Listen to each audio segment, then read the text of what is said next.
to do the honors. Ellie. Good afternoon, everybody. Like Carla said, I'm Ellie Apfel. I'm a member of our communication honoree, Lambda Pi Eta. We are honored to welcome back to Nebraska Wesleyan Elizabeth Cox. She graduated in 2016 and she majored in communications and minored in journalism. During her time here, Elizabeth was the editor of the student newspaper, and she had a radio show on NWU's The Pack Station. She studied abroad in Chester, England her junior year and started the NWU Mental Health Club her senior year. Elizabeth did 2 internships here while she was at Nebraska Wesleyan, one with the Lincoln Salt Dogs, go Dogs, and one with the Lancaster Event Center. She is also highly involved with the Nebraska Wesleyan Communication Association. So what has she been doing since graduating in 2016? Well, Elizabeth first studied at Boston University for her master's in public relations, and she's currently a PhD student at Gaylord College of Journalism and Master Communication at the University of Oklahoma. Her research interests include sports communication, public relations, and entertainment studies with complementary interests in crisis communication and mental health messaging. Elizabeth's research work reaches far off campus as well. She has been involved in a wide range of publicity campaigns with companies such as Showtime, Discovery, TV One, and Netflix. Now it is my honor to introduce, and everyone join me in a big hand for Elizabeth. Thank you so much.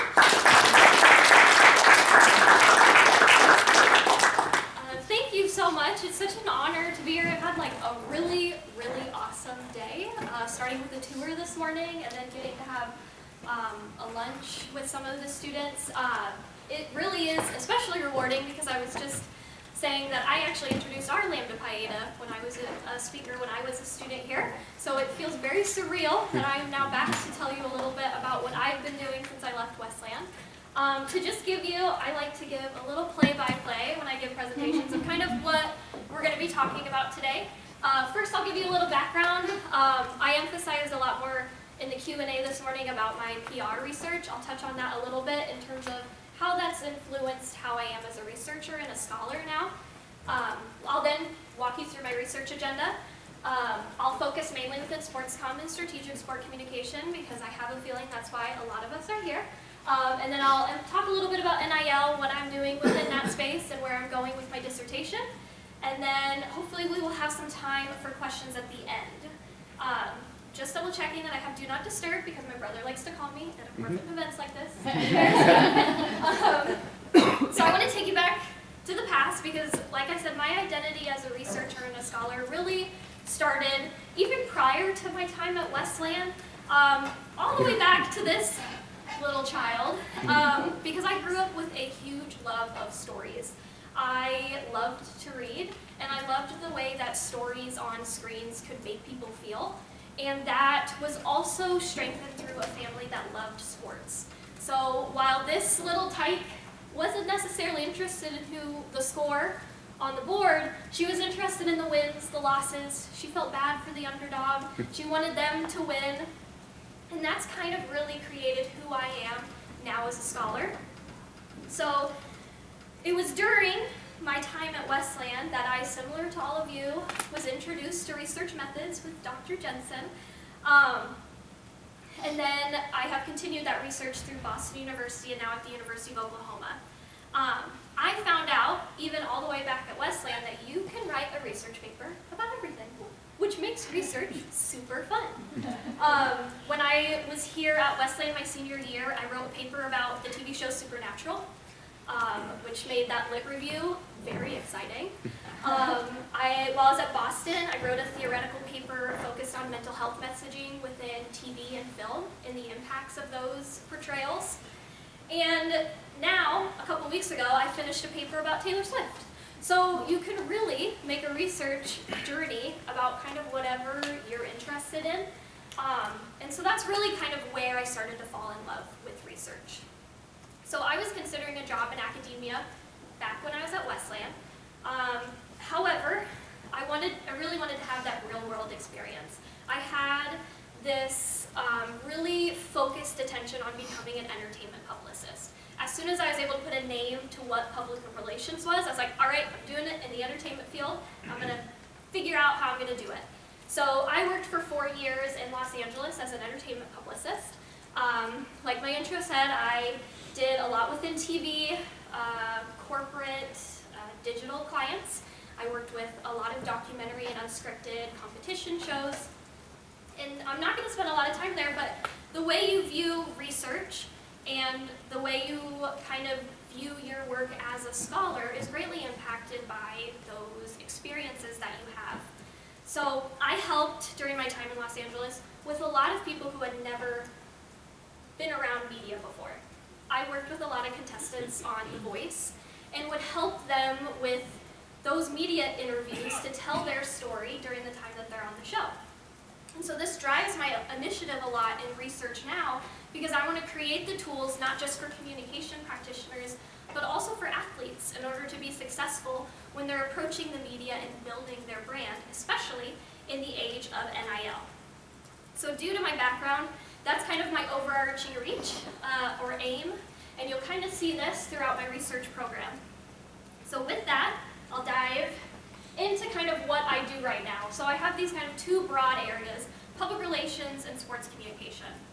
So for those who might not totally understand what I mean when I say public relations, I like to use the definition from Grunig and Hunt that calls it the management of communication between an organization and a public. So publics are a group of people that have a shared concern or interest toward an organization. So when you think about who you're targeting, you might think of a target audience that you want to reach. Publics are different in that an organization doesn't really get to choose who those publics are. They're going to form around that shared interest or that shared concern. So communicating with them is super important. And the areas of public relations I mainly look at are crisis communication, community relations, social media, and brand image. And some of these cross over into sports, but some of this also, I do look at some stuff outside of sports within these areas. For sports communication, these are kind of the broad areas I look at. Obviously NIL. I like to look at loss management, how athletes and coaches kind of manage a loss in a post-game press conference, which I'll talk about here in a little bit. I also do a lot with fandom communication, which has kind of come out of a surprise, so I'll talk a little bit about that. And then I have a very strong emphasis on the athlete and coach. Especially within academia, we don't always hear the athlete's perspective, and so that's an aim I have as I continue on into my dissertation, making sure that we hear from athletes in this age of NIL to really understand those implications of it. So then I have, when I bring those two areas together, I have this kind of topic of strategic sport communication and engagement. So this merging allows me to consider communication practices within the sport industry and the relationships they have between teams, athletic departments, universities, athletes, and fans. So regarding my public relations research, I'm not going to touch on this super long because I want to focus mostly on my sports stuff. But most of my research within public relations focuses around this question of how do we communicate in a way that is productive, ethical, and equitable. So this area of research is most often through collaboration. I work as a graduate research assistant for Dr. Jensen Moore. She focuses on social media mourning, so we've looked at ways that people police how others grieve on social media. We've also looked how organizations insert themselves within that mourning on social media. I also do a lot through collaboration with other PhD students. I am often sometimes the only sports communication person within my department, so I participate a lot in other research studies that focus a little bit more on public relations, because then when I'm ready to bring somebody in on my project, they're willing to kind of take a step into the sports world with me a little bit more. So we're going to dive a little bit deeper into what I do within sports communication. If you have any questions about my PR research, please feel free to ask at the end. So I have an area of research that doesn't really fall within the strategic communication element, and this really has to do with sport fandom communication. So a friend and I recently presented this research in DC at the National Communication Association, where we looked at how rival fans communicate during the game.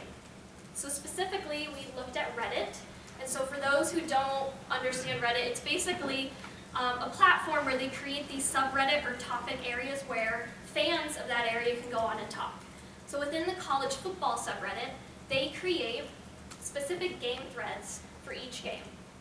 So we picked a few of the big time rivalries, and we looked at how fans were communicating with each other within Reddit. Forgot that, I should probably change that. In addition, within this area, I have just recently, that study I did about Taylor Swift is really understanding how fans reacted to her appearing now within games. And I'll talk a little bit about that here in a second, but I want to focus on the on-field rivalries that we noticed. So both of these studies utilize social identity theory. So this basically states that in addition to an individual identity, everybody has a social identity. So how you identify as a fan puts you within that social identity. So they're going to hate this, but I'm going to use this as an example. My parents are huge fans of Nebraska baseball. So when they go to a Nebraska baseball game, as they are today, will be wearing Husker gear when they go in. They are identifying themselves as a Husker fan. They're part of the in-group. Now, me, being the troublemaker I am, like to enter these games and wear my OU Sooners hat. By doing that, I'm now identifying myself as an out-group. I'm no longer within that in-group, regardless if I identify as a Husker fan. But by wearing the merchandise, you're really highlighting those identities, especially within a sports fandom. So we were curious how this social identity started to appear on social media. So within fandom communication, there are these really funny words called burging and corfing. So burging stands for basking in reflected glory.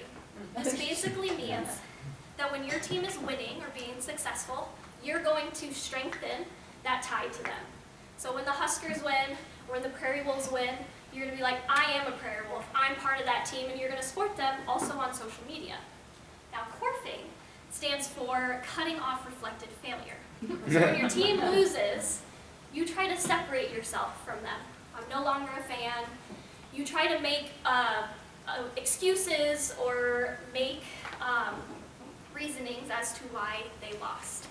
There are additional newer research that looks at other terms such as birthing and coursing. All sound very weird, but the basic premise of these terms is that the way we communicate on social media navigates our identity as a sports fan. So in relation to the study I did with Alex, we explored the ways that rival fans communicate on Reddit when they're face-to-face with other rival fans in kind of a third-party neutral zone. So we found that these fans created these unspoken rules, and surprisingly, it wasn't as contentious as you might expect it to be. They really created these agreements on what was going to be okay and not okay within the thread. So there was an agreement that we don't like the officiating staff, almost always. And then in addition, regardless of the team, they did not like overly negative comments about players or teams. So overwhelmingly, those kind of comments that harped on athletes were downvoted consistently. So we kind of noticed that even in a rival situation, and you can notice what identity someone is in, within Reddit you can put little flares to say what team you're a part of. Even in that position, there was some agreement between fans in terms of what was okay. So I also want to mention for the Taylor Swift study, one unique aspect we kind of noticed within this is the way that gender is brought into sports fandom. So research has overwhelmingly shown that sports and sport fandom is very masculine. And women and non-binary individuals often face a lot of obstacles when they're trying to identify as a fan and enter into these spaces. So our findings with this study really gave us some insight into what those gender barriers look like. It was a little bit surprising, but I'm excited to be able to talk about that study a little bit later in the future when we're able to present it at a conference. But I thought this quote really kind of brings it all together in that sports was created for men, and often that translates into fandom as well, and the obstacles that women and others face when entering. So moving on into my strategic sports communication, I kind of have two overarching interests within this area. So one, I'm going to take a quick drink of water. One of these areas is within crisis communication.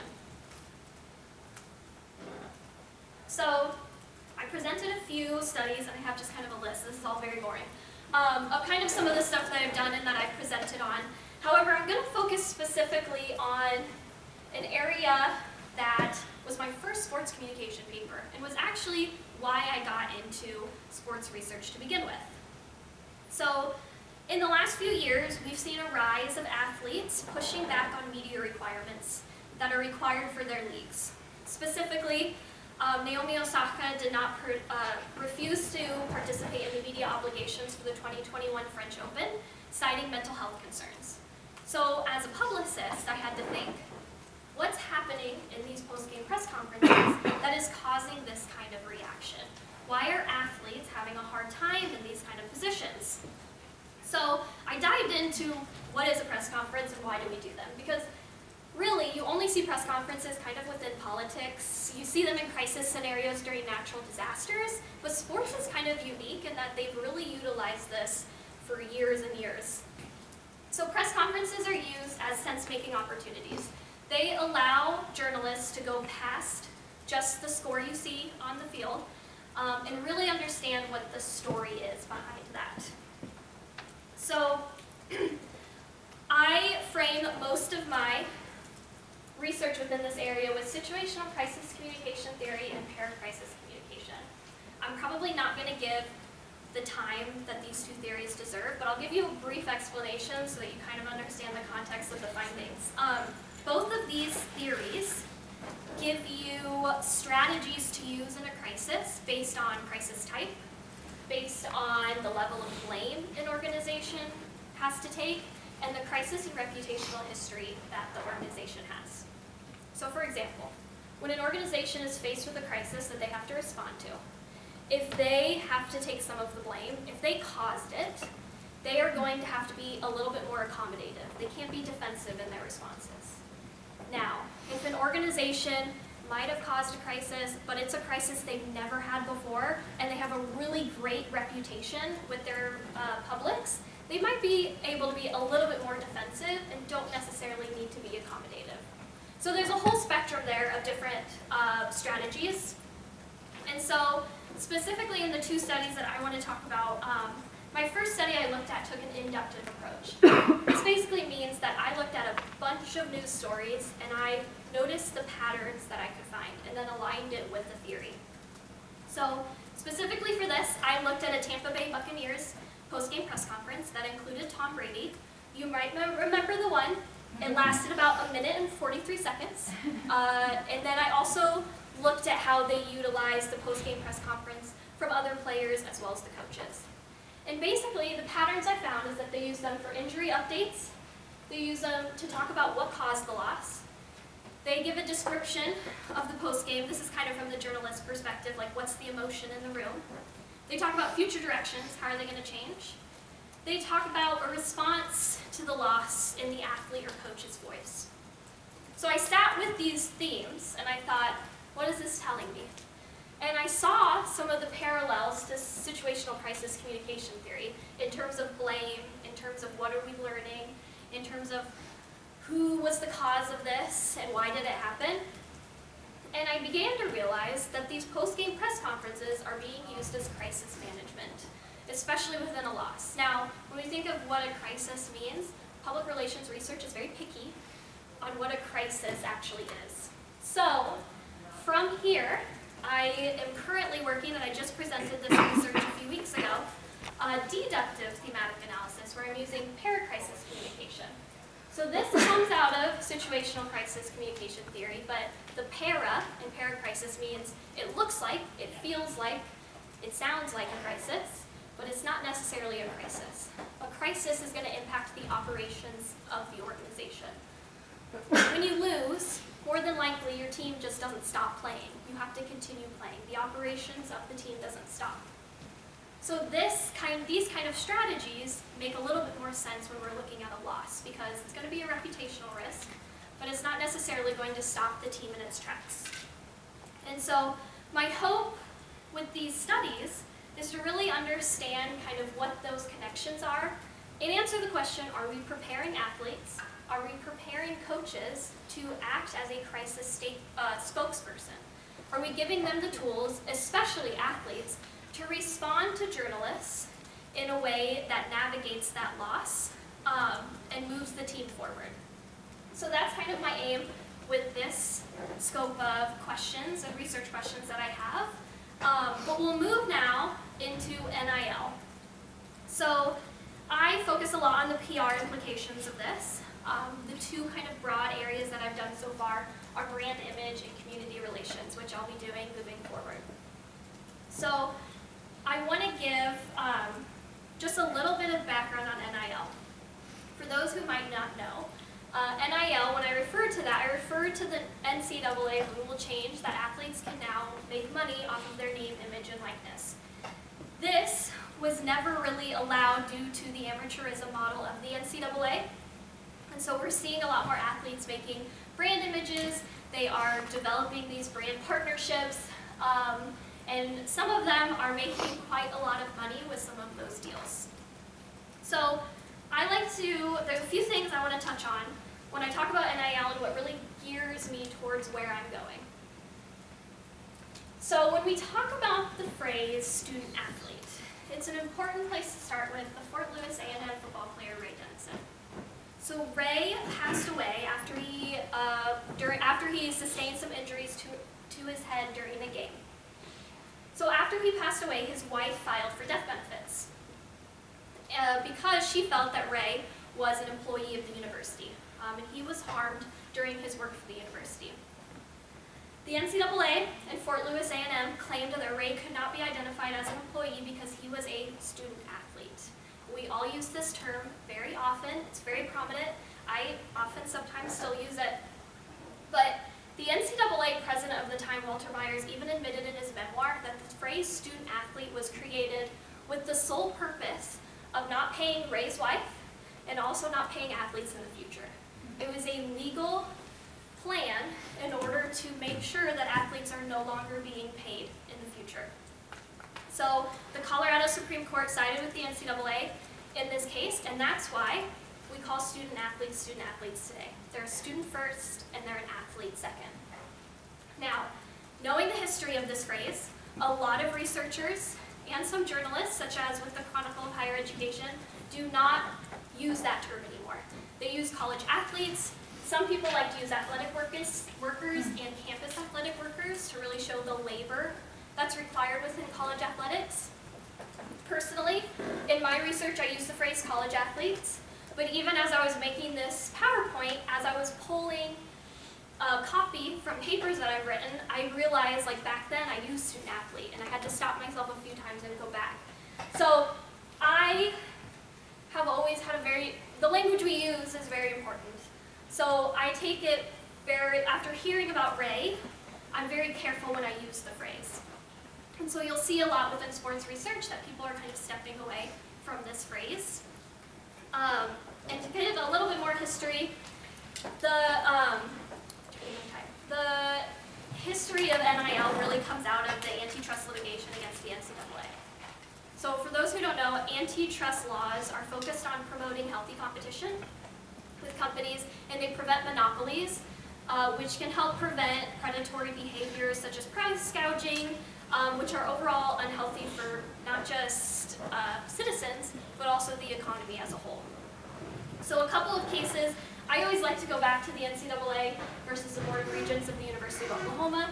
This was very early on, one of the first times that the NCAA was approached about some of the ways that they ran their business.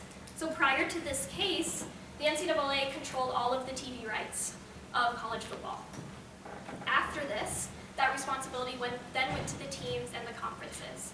So they were able to make their own deals, therein making more money for themselves.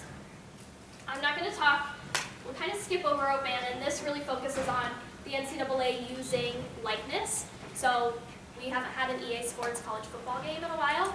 A lot of that comes back to there. The NCAA isn't allowed to use their likeness and image without paying athletes anymore. And then the NCAA v. Alston. This was the pivotal court case that led to NIL, that rule change. So this went after the restrictions on compensation for athletes, and it's where we now see where athletes can make money based on those aspects of their life. So NIL is often called the Wild West. You hear that very often. A lot of that, especially from the outside, comes just from this confusion in terms of policy. But it's a very straightforward concept in that athletes have the right to get compensation for the work that they do and get a little piece of the pie of how lucrative college sports has been. So currently, there are a number, and I'm only mentioning two right now, we're going to start seeing in the future some restrictions on, or some alleviations on the restrictions for recruiting. There's a temporary injunction where the NCAA cannot prohibit talking about NIL prior to signing on to a team. In addition, the DOJ is even now on this case about limiting transferability for athletes in terms of previously they were only able to transfer once. So NIL moves very quickly, and there are often a lot of changes, so my direction of research shifts very often, but it's a very exciting place to look at, and the space is moving very quickly, which just makes it all the more thrilling to be looking at it. So I'll dive in a little bit to the two areas. First off, I will look a lot at brand image. So brand image is those associations you have with the brand. So for instance, if you look at the brand symbol for Lululemon, you might think that they're expensive. It might think, oh, they're super high quality. It's the first things that come to your mind when you see that symbol. And that all ties to brand equity, which has to do with the worth or value of a brand name. And so there's a fairly substantial amount of literature out there focused on athlete brand image. The model of athlete brand image, I talked about this a little bit earlier, has three different dimensions. Focuses on the athlete identity, it focuses on the attractive appearance, and then the marketable lifestyle. So their life story, their role, their identity as a role model, those are all kind of things that can play into an athlete's brand image when they're looking into NIL. And so for this study, I was interested in understanding the relationship between a university brand and that athletic team and the athlete. Because in the age of NIL, I was interested to see how those two brands might align or misalign. So I looked a lot at research within brand architecture. So this basically means that there's a relationship system of brands, usually over one umbrella term. So one of these is the athlete-brand relationship spectrum. This has to do with how we view a team versus the athlete. So on one side of the spectrum, you have the house of brands. So you do not associate the athlete with the team, really. You're a fan of the team. It doesn't matter what athletes are on the team. You love the team, and that's who you follow. On the other end of the spectrum, you have the branded house. This means that you are a fan of the athlete. If they move to a different team, you're going to follow them. You're going to buy merchandise for the other team. And so there are a number of steps on this spectrum, but those are kind of the two end things. And I was curious with NIL, how is that relationship now going into college athletics? So basically my hypothesis is that that relationship is shifting. And I started to see some signs of this throughout my research. So I looked at the TikTok and Instagram profiles and posts of the most followed football player and volleyball player at each of the Big 12 schools. So from there, I pulled all of their Instagram and TikTok posts from an entire season, and then also pulled the schools posts. So I had three different questions. One is, how are they building that? And I noticed a number of different identities that they're showing. Most research prior to NIL focuses on the athletic identity and the personal identity. That's not a surprise. Athletes are going to show their athletic ability, but they're also going to show a little bit of their personal life, what we often call kind of their backstage identity. However, in the age of NIL, we are seeing a much more entrepreneurial identity. I could practice that word a few times. They're becoming business women and businessmen in the age of NIL, and you're seeing that identity start to come about on Instagram and on TikTok. In addition, I wanted to look at how brand images for the athlete are used for the teams. So I found a couple of interesting things, one of them being most of the posts from the university or at least the athletic, their specific team posts, utilize athletes very prominently. And I'd love to one day do a comparison because I would assume now that athletes are building a brand image, they're going to focus on their athletes a lot more because you're going to notice them a lot more. You're going to know their names, you're going to recognize their faces. So it makes sense that they're going to talk about the athletes because they're a big point of interest. But another interesting thing I found out, and I challenge you at some point, if you ever want to look at your favorite college team, I noticed this game day formula, especially within football. There's like a few days before the game, they post, here's when it's going to be. It's going to be at this time, it'll be this location, it'll be these two teams. Then a little bit closer, they post what the uniforms are going to be. Then a little bit closer, if they're traveling, they're getting on the plane, they're getting on the bus. And then a little bit closer, the home team is walking through the fan tunnel. And then they follow this formula, and it very rarely changes. So that was one of the other kind of interesting themes that I saw when I was analyzing the university branding. There wasn't a lot of uniqueness, especially within football. They all I was curious if there was like a textbook out there that they were all following, but it was very similar.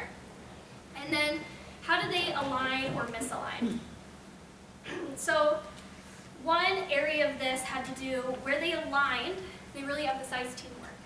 They emphasized their love of their team and the camaraderie within that. That was aligned both on the university side as well as the athlete side. A place that they misaligned that I'm still kind of interested in looking into was it was very rare to see athletes tagging their university in posts. You really only knew that they were part of that university because they were wearing their uniform or they were tagging their teammates. And so while the university was very prominent in tagging the athlete didn't always tag their team. So there's a number of reasons. And then also, in addition to this, whenever they posted NIL, it was very rare to see the university mentioned within those NIL posts. Now, part of that has to do with the policies of the university.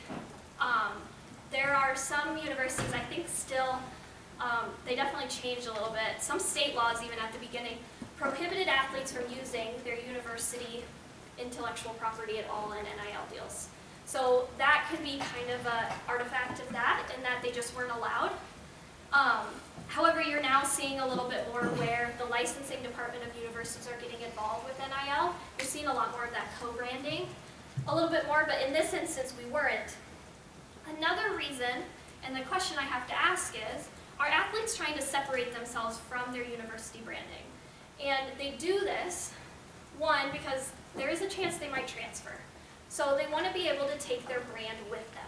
So if you only recognize the athlete within their uniform, how strong is that brand? So there's a chance, and I won't be able to discover this too well until I can really talk with athletes, but there might be some strategy in there in that in order to be able to go past their college sports career, are they trying to stand on their own? Because you have athletes, even if they don't go into the professional field or the professional leagues, are still making now a profit based on the brand they were able to make. So we have a kicker from the University of Oklahoma who has graduated, Michael Turk. He hasn't gone into the professional league, but he has built such a brand that he's been able to continue working with that after and is making quite a lot of deals and doing very well for himself based on this brand image he was able to make at the University of Oklahoma. And so those are some kind of ideas that I'm going for. And my next area of NIL is this wonderful untitled dissertation. And while I'm going in this direction, I have a number of questions that I am currently thinking about and researching. And one of those is, what is the future of NIL? How are athletes going to be paid in the future? How does this impact athletes, universities, and communities? And how can we prepare and help college athletes? These are the questions as I move forward, what I want to focus on for my dissertation. So a few things I have to consider.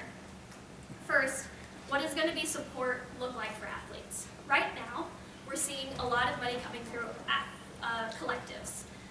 Open Doors released that nearly 80% of the way that athletes are paid are through these collectives. Now, I recently went to a conference a few weeks ago. There's already conversations about collectives being basically gone within a few years when it becomes basically inevitable that universities start paying athletes. So these collectives, this middleman, might not be needed. And then we have to ask the question, will athletes ever be identified as employees? So the future of paying athletes is definitely something that I'm considering and the direction that I'm looking at. In addition, I want to look at the community relations element. So there's a term called town-gown relationships. This is that relationship between a university, the gown, and the town that they live in. And historically, these relationships have been a little strained. They're not always the most positive. And so we're hearing a lot of coaches. I know Coach Matt Rule talked about it, the head coach at Clemson University has talked about it, in that in order to get the team that a community wants, they're going to have to start paying to these collectives. They're going to have to start raising the money. And so there's this community element that's starting to come out in the way that coaches talk, and that if you want a good team, you're going to have to pay for it. And so what's the community impact of that? Community relations, when I refer to that, is the PR activity in fostering that relationship between a community and the university or an organization. And so there's some research that has kind of looked at how community service has helped not just students but also athletes. And so there hasn't been much in terms of that specific relationship between an athlete and their community. So I want to aim to that. In addition, the athletics department for a university is often called the front porch. So if we're talking about giving money to a university, a lot of people, especially within the Division I realm, when they look at a university, they're judging it based off of their athletic department. And so looking at the future of NIL, athletics is going to start becoming the forefront of how they're raising money. So additional elements, just to kind of close out our discussion, because I want to make sure we have time for questions. I want to, and this might not, oh, this is a PDF, so it won't show up. This was just an example of a football team from a university, I think in Kentucky, that went and did an NIL appearance at a senior living home, like exercised with the residents and everything. And the reason I wanted to show that is I want to know what is the local business impact. So we hear a lot about Nike. We hear a lot about TurboTax. We hear about these huge deals, the State Farm deals, that are just astronomical to think about. Well, what about those little $200, $300 deals that are really what is motivating athletes to get involved? It's the way that they can, what some people have called lunch money. It's the way that they are being able to pay for their finances during the day. And what's the impact of that in line with community partnerships and charities? I think if we took a closer look at NIL and looked at those smaller deals, that impact on the community and on the athlete is going to be great. Leading me into the community-athlete relationship. So the relationship is going to be really important moving forward in terms of supporting college athletes.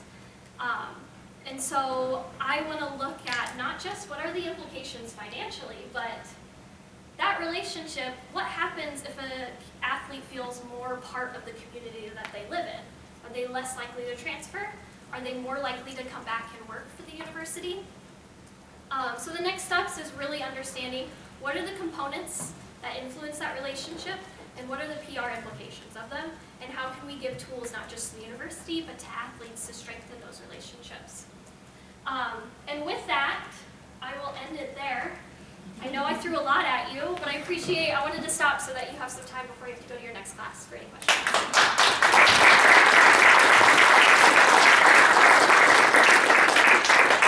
Thanks, Elizabeth. Please, let's have some questions for Elizabeth. This morning she held a 1-hour Q&A, and the questions kept coming and the wisdom kept coming from Elizabeth. So don't be shy. So I'm really interested in your work in your entertainment business in LA, connecting that with sports though. So working with actors, working with a lot of people like in the more of like the film side of it. A lot of times actors are working on their brand, like what personality traits can they bring. So I know that with professional athletes, a lot of times they have that opportunity, but so would you say with college athletes, they're kind of having to take on that role for like film producers? So like people who are on the commercials are like, what personality can this how can this person sell my product? Do they have the right personality for it? Yeah. Would you say that that's pretty apparent? Yeah, so this morning we talked a little bit about the elements that an athlete can use to build that brand, and I think it kind of helps with answering your question in that they're not just an athletic identity anymore. When social media came on, we saw a great shift in how athletes appeared both in news coverage as well as just in terms of their connection to fans. And now with NIL, they're becoming even more of a prominent figure on teams. And so they can now, rather than just relying on that athletic identity, they're showing their personal identity, they're showing their entrepreneurial identity. And I think, and we're already seeing this, athletes relying more on their life story and their position as a role model. Because you can't always sell a product based on, how well, if it's not an athletic product, whether or not that would be helpful, but if it ties to something within their life, it really helps sell that a little bit more. So they're definitely, they're broadening what their image is, because previously it was just, they were known as athletes, and now they're a full brand with other personality traits. Thank you.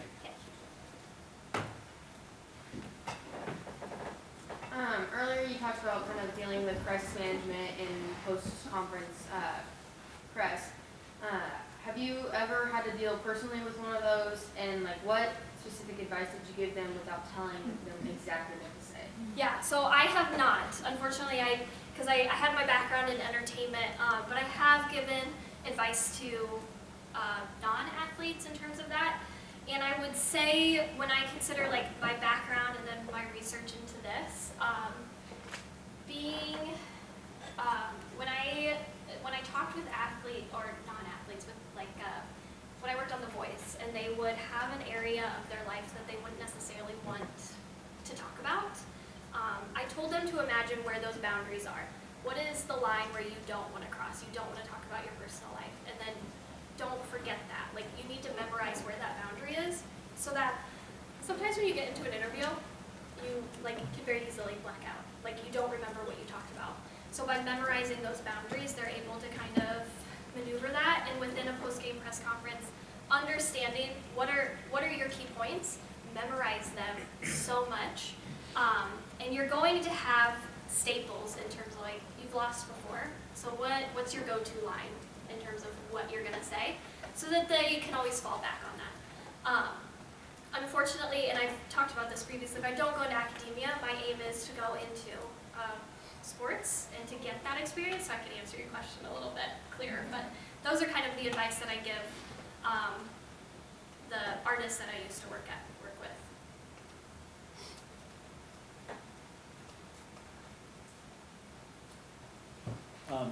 Lizzie, I read the other day the disparity in NIL money between men and women athletes right now is about 6-1. So I think the story was about the average NCAA men's basketball player now is making about $64,000, and the average woman player is about 10. Do you see that just evolving so they get a little closer over time? I hope it does. There's a bit of a misconception, because those numbers are probably a lot more accurate.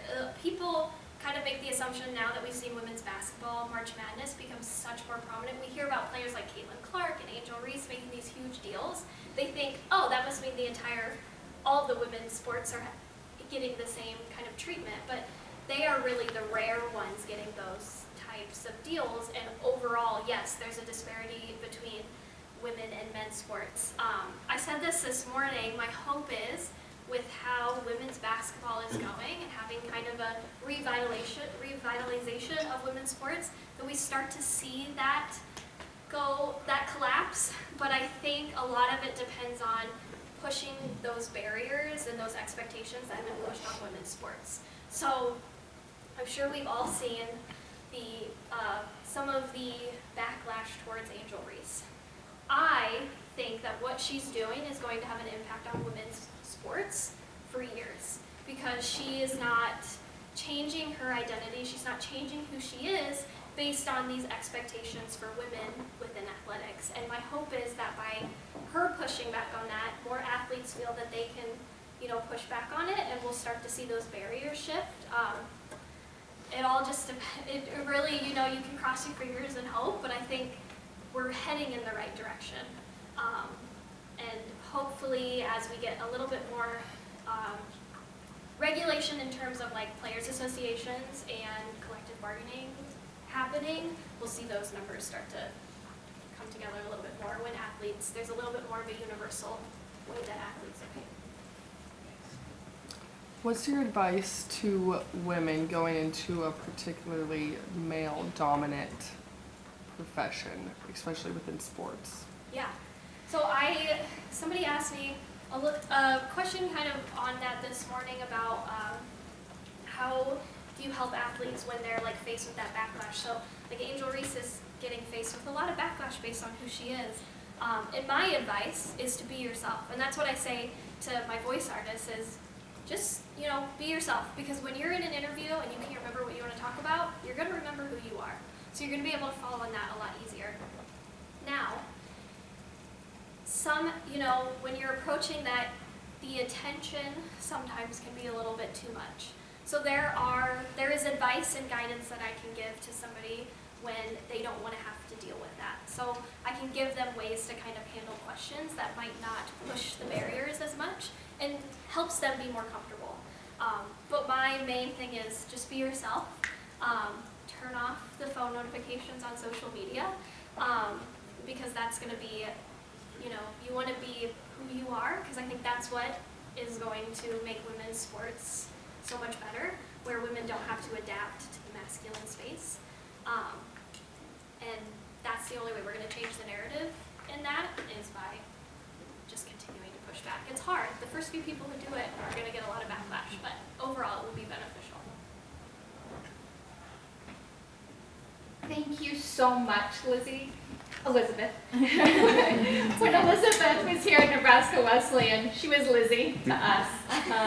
So great to see you. Thanks everyone for coming. I know a lot of people have 2 o'clock classes, including 2 o'clock classes with presentations. So best of luck there. Be yourself. Please join me in thanking Elizabeth.